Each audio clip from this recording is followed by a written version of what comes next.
my cucumber vines went crazy while we were on vacation. I came back and they were so overgrown.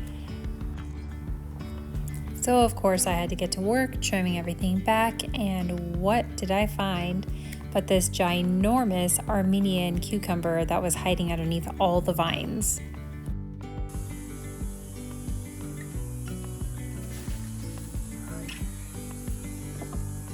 Oh, this thing is ginormous. Whew.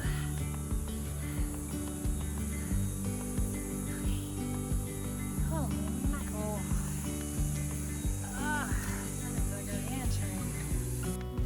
So this thing was massive. It had to have been about 22 inches long and at least 5 pounds.